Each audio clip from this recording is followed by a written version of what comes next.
Welcome to the Press Forward podcast. I'm Nathan Wrigley, and I'd like to thank you again for joining us. And if this is your first time with us, I hope that you like it and that you find it useful. We release the Press Forward podcast each week, and we'd love it if you added us to your list of podcasts, the ones that you consume regularly. You can do that by subscribing to us on your favourite podcast player. This is done simply by searching for WP and Up.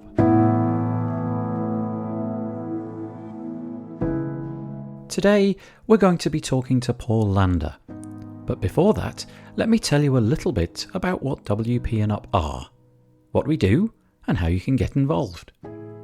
We're a registered charity with a mission to support and promote positive mental health within the WordPress community. Join more than 4,200 community members taking the next steps towards better mental health. Connect with our team to discover your best personal journey, build companionship, connect with professionals, and develop skills to cope. You can find out more and become a member today for free at wpandup.org/join. WP and Up deliver free to end user support. To provide tens of thousands of hours of support, we do need your help. It costs more than £250,000 annually to fund WP and Up.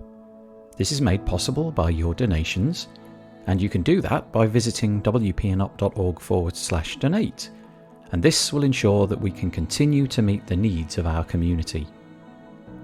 We'd like to offer a shout out to some of our sponsors. So, Automatic, Get Dolly, Funnel Packs, Weglot, Winning WP, WPMU Dev, Yoast.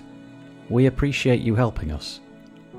If you'd like to share this message, please use this pre-written tweet, which you can find at bit.ly/WPNup-thanks. Thank you. So today we speak with Paul Landa. He's a WordPress website builder and agency owner, and has a remarkable story to tell. Paul has been through a lot in the last few years, and he lays it all out for us today. It's a story of incident heaped upon incident. It's a story of keeping going in the face of enormous adversity, and ultimately, it's a story about a family who managed to get through the most difficult of times. It's all in here. Worries about his business, concerns about money, relationships, family crisis, everything. Not knowing what the future might hold and having to react again and again to emergencies which cropped up with no warning. It's remarkable that Paul is able to tell this tale at all, but tell it he does. And by the end of it all, a lovely ending. And so, without further ado, here's Paul Landa. I'm Paul Landa. I'm from Wolverhampton, sunny Wolverhampton, the heart of the Black Country. And I own Zekro Web Solutions. And more recently, we set up a couple of years ago My Web Pal. So Zekro Web Solutions, we deal with kind of I don't really like to say the more high-end client, but anyone who's got a budget of £3,000 upwards, and we now exclusively work with WordPress. So we used to do literally, you name it, anything, Magento, Joomla, CMS1, CMS Made Simple, static sites, and everything in between. I started it was about 2011 properly. 2010 was kind of like the leading, but yeah, so we've got Zekro Web Solutions. Our offices have got a lovely view. It's nice and sunny today. And we've set up My Web Pal as well, which it's kind of a different pricing aimed at a different set of clients. So our prices start from £799 setup fee and £79 a month. And it gives people a chance to have something that looks really great, so they can have up to 11 pages and a blog. And we throw in for the first 12 months free hosting, free email, an SSL certificate, security, backups, you name it. Everything in the kitchen sink's thrown at it. So it gives small businesses a chance to compete with their larger counterparts, but not for a lot of money. So we use things like frameworks, Generate Press, Beaver Builder, a load of different things to help speed up the process and make sites cheaper for SMEs. So Paul started off using a variety of different solutions and technologies to create websites, and I'm sure that this is the case for many of you too. I asked Paul what it was about WordPress that made him go all in with it and use it exclusively for his business. It was my decision really. In the company, there's me and my wife, and we work with a couple of family members. And so we're a small family business. And we had, like most people do, a number of outsourcers or freelancers, subcontractors, whatever you want to call them. And we kept getting asked to do all kinds of stuff. So it was a lot of Joomla, OS Commerce, a bit of WordPress thrown in. And one day I thought, you know what, we're spreading ourselves too thin. I just want to focus on one thing. And we looked at WordPress about 5-6 years ago that we thought, do you know what, I think this is the way to go. There's some real great advancements. We had some excellent developer license plugins, which just extended the functionality, and it was easy to use. There wasn't much we couldn't do with WordPress. And we could set our own templates up. We could use the ever-extensive range of frameworks available. Everything just seemed to point in that direction. And slowly, we cut stuff out. And life became easier, because then we could concentrate solely on offering WordPress. It just meant standard operating procedures could be standard instead of procedures for everything and anything, and then people would forget them. It meant that we could then control what plugins we used. We could control a hell of a lot of stuff. It made things like doing on-site SEO easier as well. It also meant the learning curve for clients to use it was quite shallow, because there are literally, there's hundreds of thousands of videos on how to use WordPress. It meant that training time was radically reduced. We found that we were wasting a lot of time with clients. They'd come in and see us, or we'd do an hour with them over video conferencing. And 10 minutes after the training had finished, they'd forget everything. And we would get phone calls. Oh, can you just tell us how to do a blog? How do we change the image on the About Us page? How do we change where the email from the Contact Us form goes to? How do we do this? How do we do that? And we thought, you know what, we covered this in training. So then we replaced all of the training with video. So we will use video user manuals, which is great. It's perfect. We install it as a plugin onto client sites. There you go. All the trainings through there, everything they could ever want. It just made sense to use it. Cut our training time down by just unquantified. It just means that everything that we do with clients now, we say to them, all the training is provided by videos, because it's WordPress and there's hundreds of thousands of them out there. But we also give you a whole heap of them in your admin area that you can access 24 hours a day. So we've got to know a little bit more about Paul, his business and his relationship with WordPress. This podcast, however, is now going to change gears and focus upon something else. A series of events going back a decade or more in which Paul faced adversity. But Paul wanted first to make a few things clear. Before we start, one of the things that I don't want people to do is to think, oh my God, I feel so sorry for him. It's not, for me, it's not a pity thing. For me, it's hopefully showing that things can go wrong, but you can get through them, and things could have gone so much worse. So I don't want people to think, oh, he's doing this to get pity. Absolutely not. I don't want anyone to say, oh, I feel really sorry for you, because without all this stuff happening, I wouldn't be here where I am today. So, yeah. But, yeah, it did. It started all in 2008. So life up until 2008 was great. Nothing had happened, really. It was just the normal things of working, coming home, buying a house, getting married. And it was great. It wasn't until about 2008 when my daughter came along. So to set the scene, me and my wife had our house for about a year. And we'd been married for about a year as well. So my wife was pregnant, and we did all the things that a couple do when they're expecting a baby. I remember it literally as clear as day, as clear as it was yesterday. So I was on the M6. I was just about to come on the M54.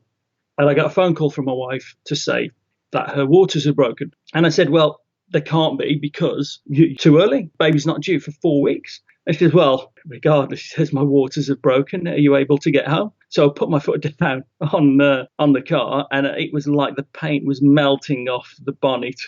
And I got home in about 5 minutes, picked her up, and it was all very much a kind of excitement, a little bit of worry. And so we had to go to the hospital. So I just chucked stuff in a bag, different kinds of things. My wife said, I'll put some underwear in. So I did. And so we went to the hospital, and we got there, and everyone was nice and calm and said, look, it's all right. You are 4 weeks early, but it's all good. So we were there, and it was all okay. And we were just sitting there waiting. And they said, look, she's not going to come at the moment. We'd been there for a number of hours. She's not going to come at the moment. Go home and then come back when contractions start. So we went home, and literally within a few hours, we were back in the hospital because the contractions had started coming more frequently.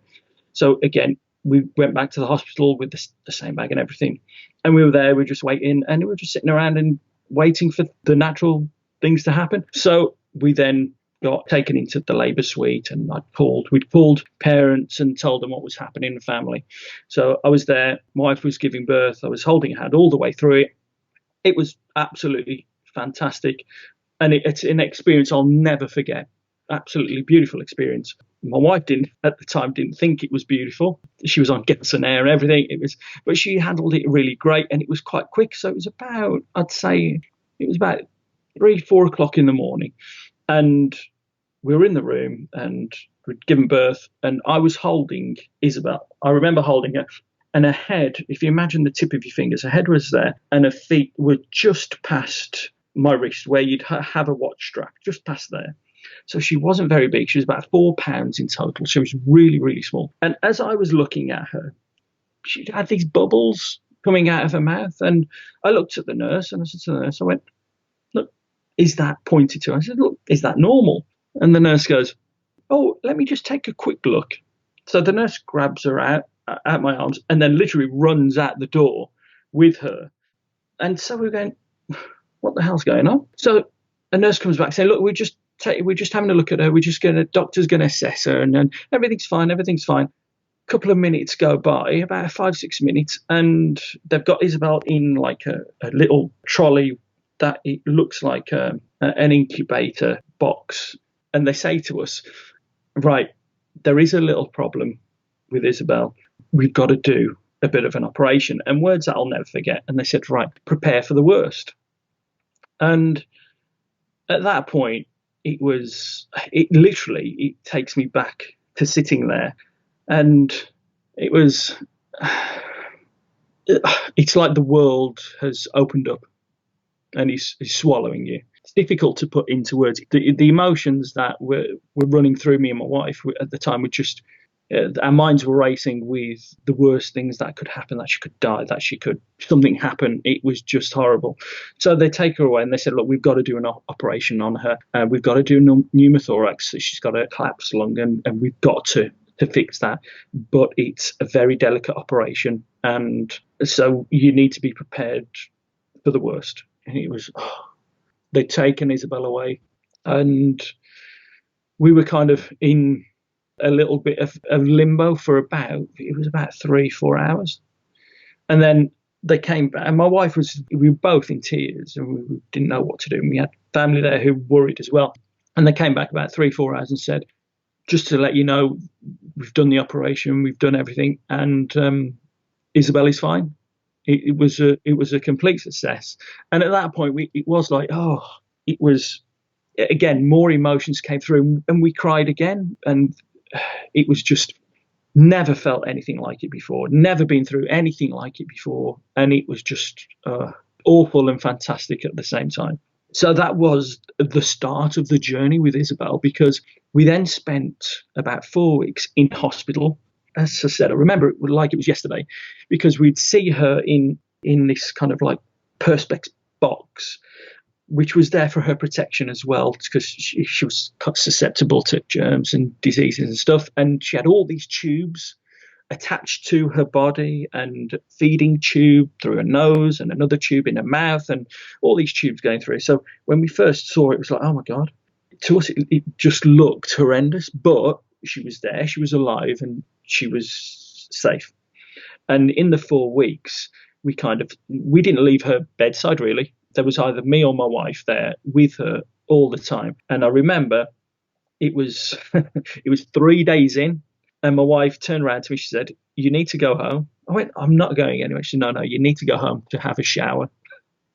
She said, "You really need a shower now." And I was like, and it didn't even enter my head. So I then went home after 3 days, knowing that kind of Isabel was stable. My wife was stable as well. So I went home and had a shower. And I remember getting home and I broke down at home. I absolutely just got into the house, and I remember I broke down completely through, I think there was extreme exhaustion, emotions all running through. I was just, for half an hour, I was just no good to anyone. So, but then I had a shower and I was straight back to the hospital smelling nice and fresh. So then I went in, and then I sat with Isabel, my wife, and then went for a shower. Then she came back and we're all refreshed, and we just took a minute to look, okay, this has happened to Isabel and us. So, but we've just got to get through. We've got to be strong for Isabel. And I remember through those 4 weeks, she was tiny. She was so tiny. It wasn't true. And there was one point I felt really, really guilty. And my wife did as well. And I said this to my wife. I said, look, I feel really guilty. I said, things could have been so much worse. Things could have been so much. We looked around us, and we were in the neonatal unit at New Cross Hospital in Wolverhampton. And we looked around us, and there were smaller babies in there with a hell of a lot more wrong with them than Isabel. And I felt guilty of that. I thought it could have been so much worse. I'm so glad we weren't one of those. And I think that's just natural that people tend to think like that. And there was one baby I remember that was just a pound in weight. And it was the tiniest thing. Literally, it was just tiny, but it was surviving. They did such a fantastic job at the neonatal unit in New Cross. They just were amazing. Couldn't thank them enough. Next to us, born on the same day, was a young couple as well, with their son. And their son, literally almost identical to Isabel. So we were in kind of like cubicles next to each other. And it was nice to hear another parent's viewpoint. And in fact, we're still friends with this couple to this day, which is really nice. And their son as well is flourishing also. So I remember as well, whilst we were in hospital changing, I was the first one out of me and my wife to change Isabel's nappy. And it was a micro nappy, and a micro nappy was big on her. And I just felt like, as I was grabbing her legs to clean her with this, there was a little bowl of water and little bits of cotton balls to clean her.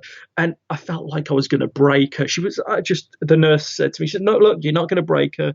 She's got to be kind of very confident, and you're not going to break her." I said, "I'm going to feel like I'm going to break her legs." I was really panicking.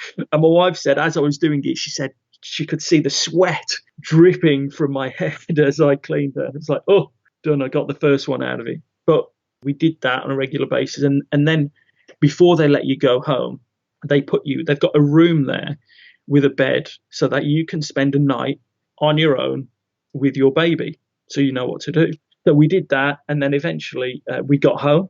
And it was the longest car journey home, because I took the route that I knew had no speed bumps, had no potholes, and I probably went about 5 miles per hour all the way home. It was just surreal. And we got home knowing that Isabel's had a lot of care and attention. Her journey still wasn't over. And we sat her down. She was in her car chair. She was asleep. Me and my wife sat on the sofa, and we thought, what the hell do we do now? We're on our own. But then she started getting stronger. To put in perspective in terms of feeding and how stressful it was, Isabel, we'd use these Dr. Brown's bottles, and Isabel would eat maybe 1 ounce of feed, which is nothing. And we had to feed her every 2 hours. And that was for at least 7-8 months. Every 2 hours throughout the night. It was just, I remember the first year was total exhaustion. But I think we loved it.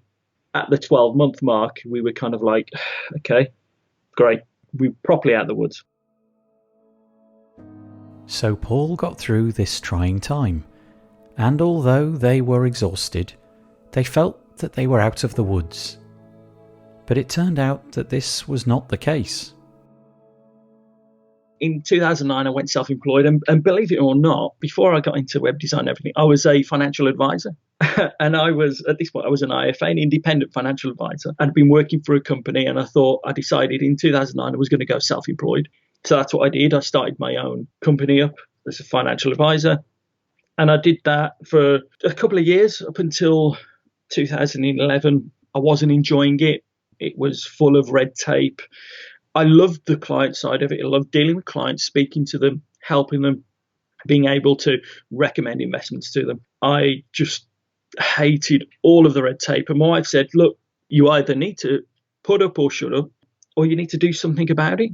She said, why don't you do something with IT and websites and stuff? That's what you went to uni for. I said, well, I could. I said, but what am I going to do? She said, well, why don't you sell websites? And that was it. I packed up being an IFA. I was at that point, I am still, have got all the qualifications to be an IFA today. I think it was a couple of exams away from being chartered. But I really loved tech and web and all sorts of geeky stuff. I was a geek at heart. I still am. So in 2011, I started up what was then Zekro Designs. Zekro Designs, well, the word Zekro was a word I made up when I was about 4 years old playing with Lego. Made this thing and called it a Zekro, but that's another story. So I started that off in 2011, and it was great. I did like everyone did. I took any and every project that was going, regardless of what it was, how much it was. I needed projects under my belt. That was ongoing. But between 2009 and 2012, I did get into a lot of debt. I was still carrying a debt from uni, and I got into a lot of debt through some really bad business decisions. I was very wet behind the ears when it came to getting into business. I had some business coaches as well. Unfortunately, all they wanted to do was take my money. Not that every business coach does, and there are some really good ones out there, but I ended up with some that just ended up taking some money. It was bad business decision on my part, plus as I had a partnership that went south as well. That left me with a hell of a lot of debt. So I had all this debt, and I was hiding my debt from everyone. I was hiding it from my wife. I was paying credit card off with credit card, paying a loan off with another loan, and trying to make everything work. And there wasn't enough business coming in. There was nowhere near enough business coming in to cover everything. And it was going to reach a point where I couldn't do anything more about it. So in between this time, after I had a career change, my wife was pregnant again, which was great. She was very, very wary about getting pregnant again because the birth as well was a difficult one. And she was also blaming herself for what happened to Isabel, which was absolutely not her fault at all.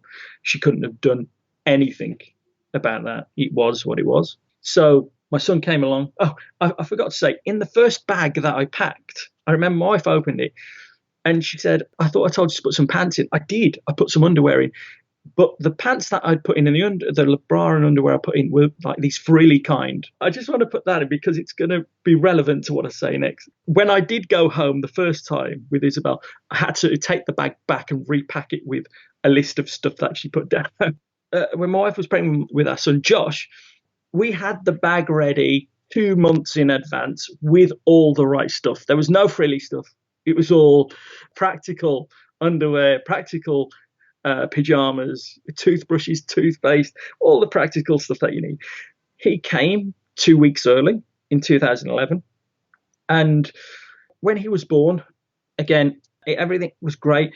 It was a very difficult birth. Unfortunately, my wife had to have an operation because she'd had a third-degree tear. So they had to, as soon as he was born, she saw him for probably a minute, and they took her to do an operation on her. And then I was holding him, and whilst I was holding him, the nurse says, oh, can I just take a quick look? And literally she whisks him off. And I'm thinking, oh my God, what the hell? I thought, oh, there can't be anything wrong with him. Surely not. Surely, absolutely not. She came back and she says, he's a little bit jaundiced, so we've got to put him under the lights. And I thought, okay, we can deal with a bit of jaundice. That's fine. So he was fine. And then my wife came out of her operation, and she was good. But we spent 2 weeks in hospital because of these different complications. One of the things that they did notice at the hospital was that Josh wasn't moving his right side. So his right side looked, from all intents and purposes, looked paralysed. And we were really, this stressed us out. We were happy that he was there, but it was like they had a look at him. And for the first 12 months, he had to have physio. So we had to do physio with him at home. A physio came out to see us, but they said they didn't know if it was permanent or if it was nerve damage or if it's going to repair itself or if to intervene. So again, something happened and we were like, we were just, again, another run of emotions. But then it came out that it wasn't permanent. He needed just some physio, and he got all of his movement back on his right side of the body through his right arm and his right leg, which was great. He's now a lefty. I think that forced him to be a lefty because for a long period he was very left hand dominant. But that did then eventually with physio sort itself out. Then we fast forward to March 2012 and my daughter was ill. We took her to the GP, referred us to the hospital. We got to the hospital and they didn't really know what was wrong with her to start.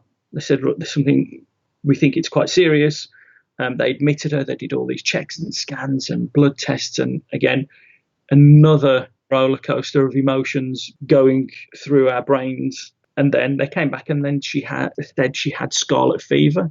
We thought scarlet fever was kind of something like the 18th, 19th century. We thought it was an old kind of thing to have. They said, no, absolutely, it still happens today. So she had scarlet fever and she was in hospital for 3 weeks. Again, we were on edge every single day from what she'd been through when she was born. It brought all those emotions back up. And it wasn't until we left hospital, we then kind of thought, okay. And with all these moments, I am really good when it comes to a crisis. I think very, very clearly, and I don't let anything faze me until after it's happened. So 2, 3 days, 4 days after something's happened, that's when I'll kind of have a bit of a mental breakdown. And my wife will know this. When it comes to an emergency, I'm on point, but then it will hit me, or I'll let it hit me once I know everything's done and out of danger. So then Isabel's back home, everything's fine.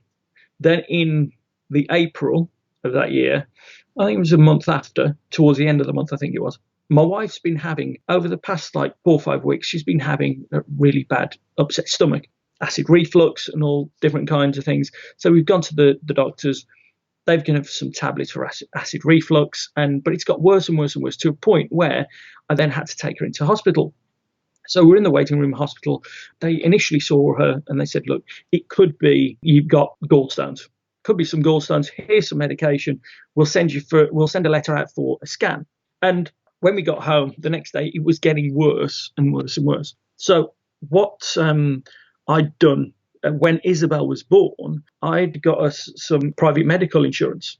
I'd set up a private medical insurance plan for us. And I said to my wife, right, we'll ask the private medical if it's covered under private. And if it is, we'll take you to have a scan at the Nuffield Hospital down the road from us. And the private medical insurance, they were fantastic. I don't mind giving them a shout out. It was WPA, Western Provident Association. They were amazing. They were absolutely amazing, because I said, what do I need to fill out? They said, look, there's one form you've got to sign and give it to the reception at the private hospital. That was it. That was literally it. So I did that. We went to see what we thought was kind of like a GP at the private medical hospital. And we sat down there it was the consultant. It was very nice. He explained what he was going to do, said, look, we're going to do a scan. And we went in to have a scan. And I said, oh, are we able to ask the guy who's doing the scan questions? He says, well, I'm doing the scan. I went, oh, okay. So he did the scan, the consultant, and he looked at the scan. And it's one of those that it's I think ultrasound.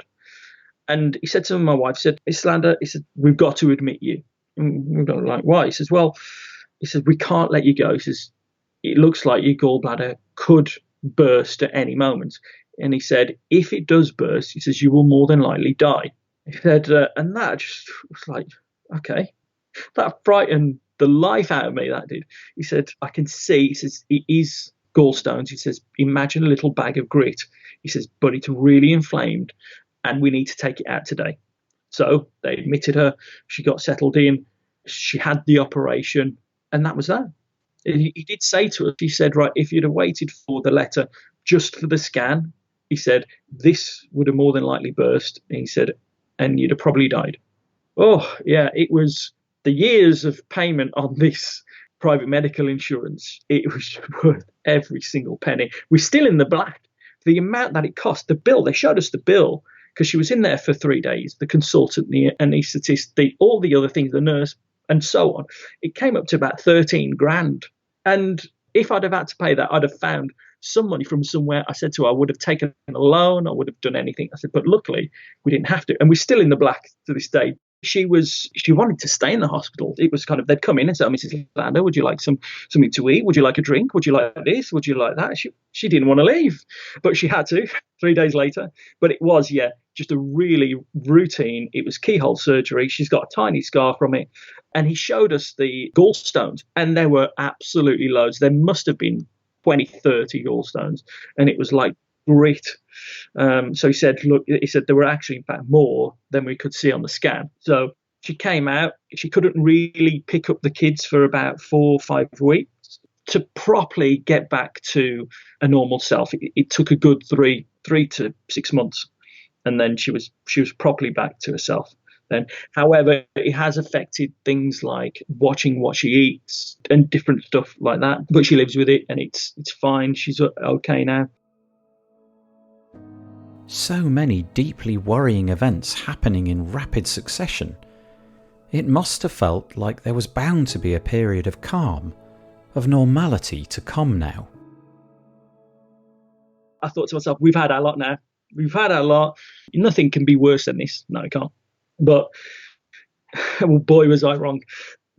September 2012, financial disaster hit me. And all this debt that I was hiding came to the surface. There were no longer credit cards that I could get. I was getting declined for everything. My credit record at this point was awful.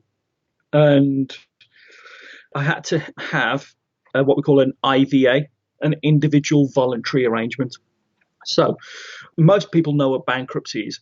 Think of one step above bankruptcy. So bankruptcy, you would lose your house. I was just so frightened of losing the house. So frightened of losing the house. But before this, as I said, I'd hid the debt from everyone. I had to come clean to my wife. I was so nervous. The stress and the pressure that being in massive financial debt that puts onto your shoulders is crippling, pushes your soul, especially when you think there is no way out. And especially, I can't express how much embarrassment goes with it. You feel very, very embarrassed for yourself that you've got into this situation, and you don't want anyone to know. You don't want anyone to know because you don't want to know what they want to think about you. A lot of the feelings are selfish. They are. If I look back at it now, they are selfish because you're feeling it's about you. It's about what other people are going to think about you, what other people are going to say about you. And it should be, right, I don't care what people say about me. I don't care what people think about me. I just need to fix this problem. So I had to tell my wife. And that was the scariest thing I'd done. Scariest thing, because I thought, what if she decides to leave me? What if she takes the kids? What if she does this? What if she does that? And I remember it, and my wife turned to me, she says, don't worry, we'll sort it out together. At that moment, it was the relief again I felt was just, I thought, I can't believe it. I thought, I kind of knew in my heart that she'd stick with me. I knew it. But when she said it and she put her arms around me, it was, I broke down. I did. I really was in tears, and it was just such a nice relief to have shared this problem with someone and to know that she had my back. Such a nice relief. And then I went through the processes of finding a good insolvency company. They were great. I don't mind saying who they are. They were Clear Debt. They were excellent. Their communication was excellent. They dealt with everything. They did what we call a full and final IVA.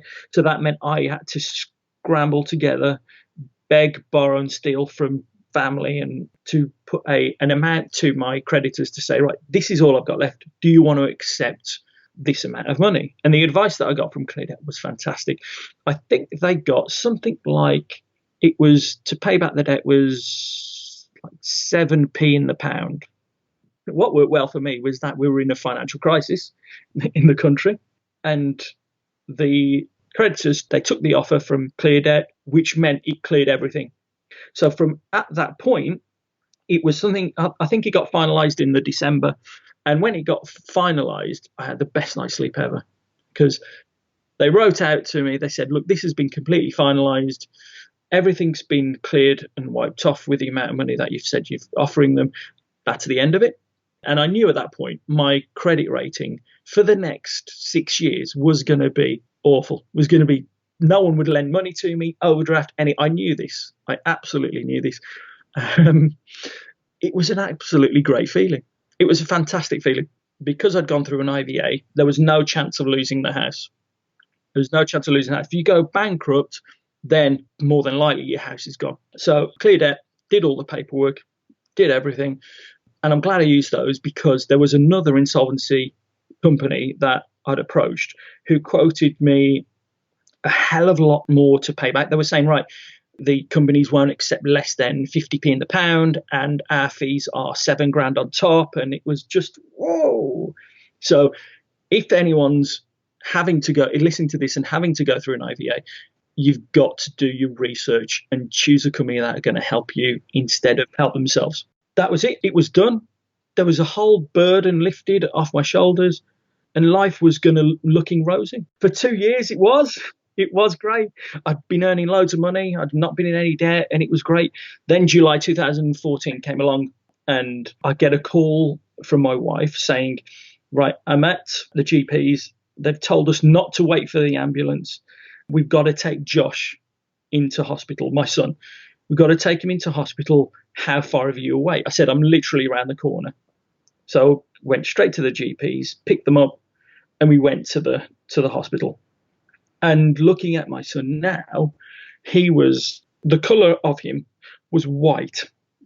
He looked like Casper the ghost. And we were going to hospital, and my wife said the GP doesn't know what's wrong with him, just to get him there. And to give you an indication, if you do take your kids to the hospital, there's the waiting area where they see you in triage and they do an assessment. We got there, they whisked us right through triage. And that tells us that there's something seriously wrong. He was seen ahead of everyone. There was probably another 8 kids in there. We were literally just taken straight past triage into a room. And at that point, I knew there was something seriously wrong. And they came in straight away. They gave him gas and air. They tried to take some blood from him, and they had to try a few times. And they said, look, he needs an emergency blood transfusion. And at the time, he was 3 years old. And imagine a 3-year-old having a blood transfusion. This bag of blood was literally almost the size of his body. That's how much blood he had to have. And in total, he had 3 of them. So they did some tests on his original blood. They took as much as they could, and they came back. They said, we don't know what it is. We don't know what he's got. We have a feeling it could be leukemia. It could be sickle cell. It could be. Then they reeled off 5 or 6 things, which were the worst things as a parent you want to hear in medical science. It was just heartbreaking. It was absolutely heartbreaking. And then he was having a lie down, have a sleep. The doctor spoke to us and said, look, we don't know what it is. You need to prepare for the worst. And my heart, sorry, it just takes me. We were taken right back to when it happened to Isabel. All the feelings came back, all of them. And it felt 10 times worse. I remember when they first said all the things that were going wrong, my wife was in the same room as me and my son. She had to leave because she broke down there. And it's words no parent wants to hear. No parent wants to hear at all. And there's nothing you can do. You feel absolutely helpless. There was nothing we could do apart from put all of our faith into the doctors and nurses that were treating him. And then, as I said, he had 3 blood transfusions total. And they kept doing tests, and they kept coming back to us and said, look, we don't know what it is. We don't know what it is. We don't know what it is. So a few days into it, it was a week, they came back to us, and after these blood transfusions, he was getting a lot of his colour back. They'd done some more tests, and they came to us and said, look, he's improving a hell of a lot. He's out of the woods. He's not in any danger at the moment. And we were like, oh, it was, again, another relief. It was just ridiculous. And my wife, when they said to us again, she got upset and went into another room, because in front of Josh, we could not show any kind of signs of being scared. The one thing with my kids, I always say to them, if anyone's ill or anything, something happens, I tell them, when do you look worried? When should you worry? And they respond back to me, when you look worried, Dad. And that's what we've always said. When I look worried, then you need to worry. So in front of the kids, there's never any worry. The face is very much a poker face of everything is fine. And that's what it had to be in front of Josh at this time, which we did. So we were there in hospital for another 10 days in total. And then we got released as an outpatient. And Josh was kind of out of the woods. And we'd planned a holiday to Teignmouth. And we said we'd cancel it. And the doc said, look, no, don't cancel it. You can still go. We'll notify the hospital down there that you're there. And if you go in, that what to expect. But we need you back in 4 days to give him a checkup. So we were meant to be there for 10 days. 4 days in, me and my wife drove back up with Josh. We'd left Isabel with our in-laws who were on holiday with us as well. So we drove back up and for a check, and they said, look, his white cell count is a bit low, but nothing that we're worried about. They said, look, you can go back on your holiday. We did. And we were an outpatient with Josh for, it was 3 years. We were an outpatient. We had to go and in on a regular basis for them to check him. And it wasn't until he was an outpatient that it is completely signed off that we could then relax. We did again, I usually did, was when we got back home and we knew he was out of danger and safe, I kind of broke down again. Both me and my wife did. We kind of just held each other crying. We got it out of our system. But it wasn't until he was completely signed out as an outpatient done that we could finally relax. But that was it. That was done. Both kids are very healthy. Both kids are doing absolutely fine. And it's great. So at this point, all the people in Paul's family are well. And then not. So it was about a year later, 2015. I was starting to feel really, really tired all the time. I could literally sleep anywhere. If I'd sat down on the sofa, within 5 minutes, I'd be asleep. I could sleep anywhere. And I had really chronic fatigue. I was really always tired. No matter how early I'd go to bed, I was always tired. I was getting pains in my back and my side. So then I went to the GP.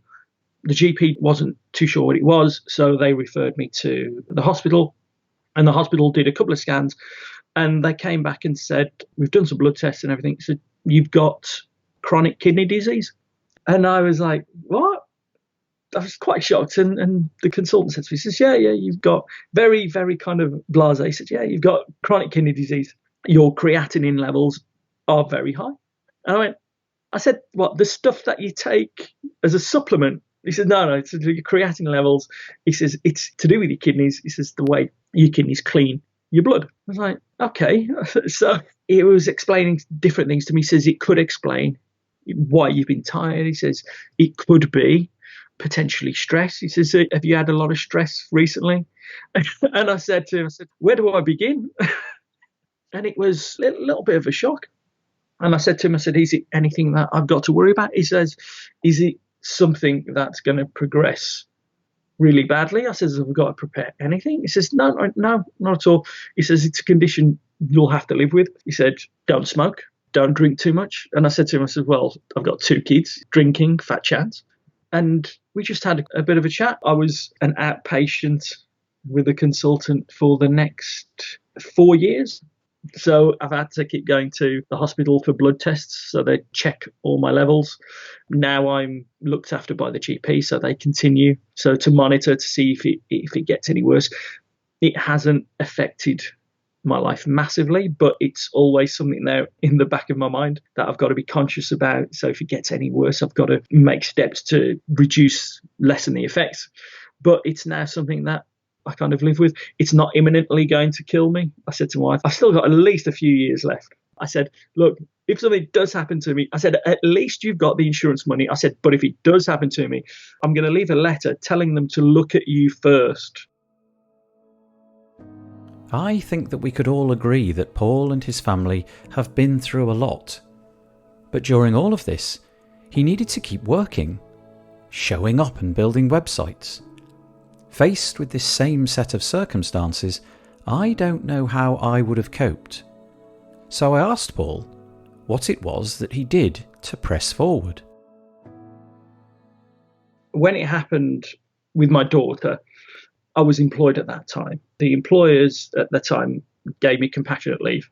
Nobody would not give you compassionate leave. If you listen to this and you are employed and you're worried about your job, about needing to extend leave because something major happens, most employers are very sympathetic to your situation. When you're self-employed, that's it. If you don't work, you don't earn.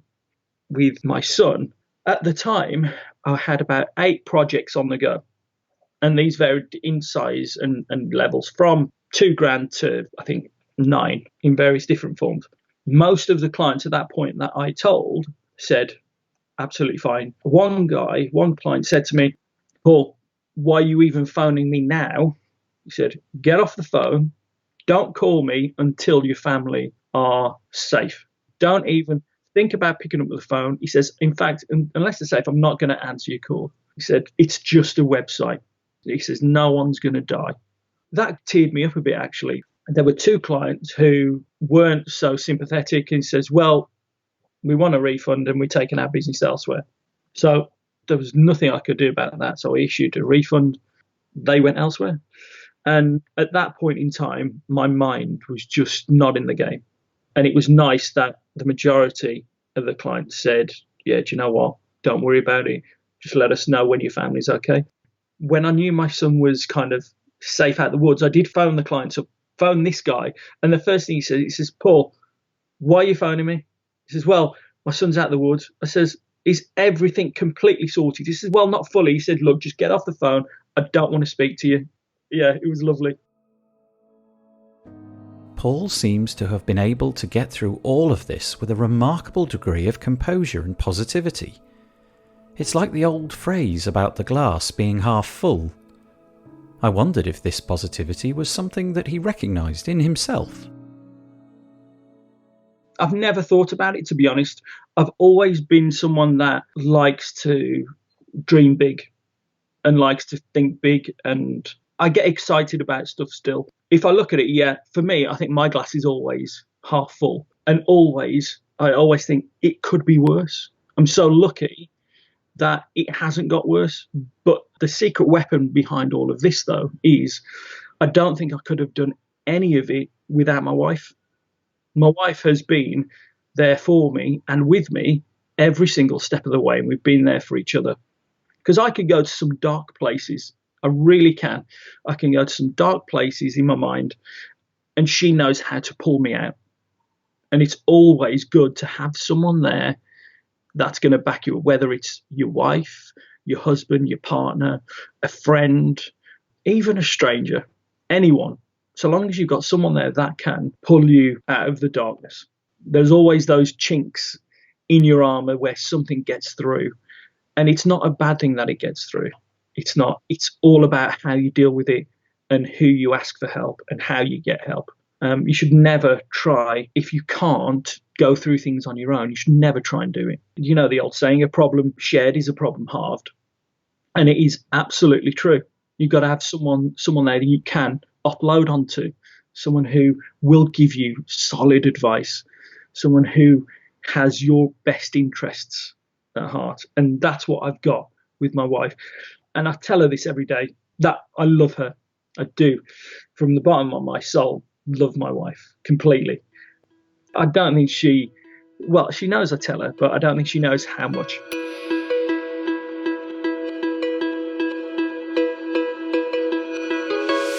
One of the purposes of the Press Forward podcast is to lift the lid on topics that don't get talked about often enough. To allow people to share their stories so that other people might listen, and by listening, they may gain an understanding that they're not alone. There are other people out there who have faced the same situations that you are facing.